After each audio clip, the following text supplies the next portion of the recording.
Thank you very much indeed, Presiding Officer. There have been one or two references to events which I thought I'd been at, but the recollection appears to fundamentally differ from that which I have. I'm reminded of what one incoming American president said when he came into office, and I think it is opposite to the situation the Scottish Government found in 2007. This American president said, "We were astonished to find that things were even worse than we'd been saying they were." And when we came into office in 2007, in relation to the AWPR, for which there had been great fanfares of announcements, not a single day of preparation had taken place. The fantasy target for completion was dead in the water before the first vote in the 2007 election was cast. And it's perhaps also worth reminding those to the left of me of one of the very first actions of those who opposed that new SNP government.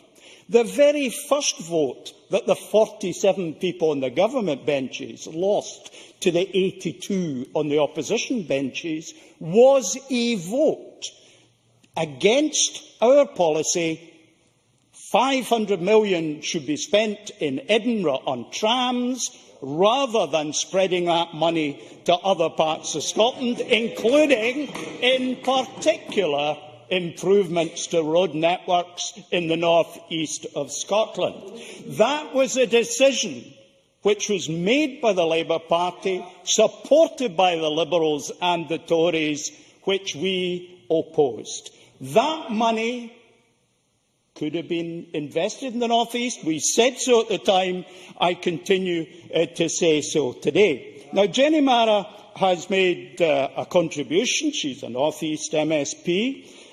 She talks about Dice Drive, creating a new and improved link to the airport. Not quite sure that she knows where that is in relation to the Haudagain Roundabout. She may not have been there, so we have to forgive her for a lack of geographical knowledge. She also talked about the North East paying the price for Scottish Government cuts. Well, let's not debate, because we have so often before, the original source of these cuts. But let's focus on the financial management that we've seen from the Labour Party in the North East. When the Scottish Government came in 2007, Aberdeen had the highest Band D tax of any council in Scotland. We have had the privilege to be able to protect people of the North East from further increases. Would that we had the economic powers to do even better. But of course we know what the Labour Party's policy on that matter is today. Bernard Ponsonby, interviewing Willie Young, extracted the confession that it wasn't good enough that Aberdeen was merely the highest taxed area of Scotland. He wanted it to be higher.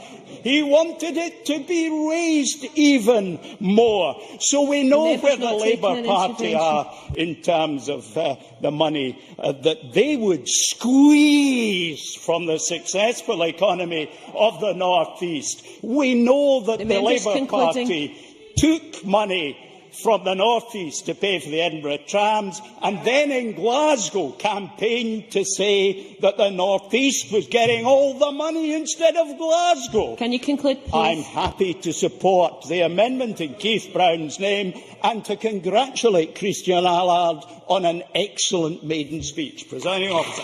Thank you very much.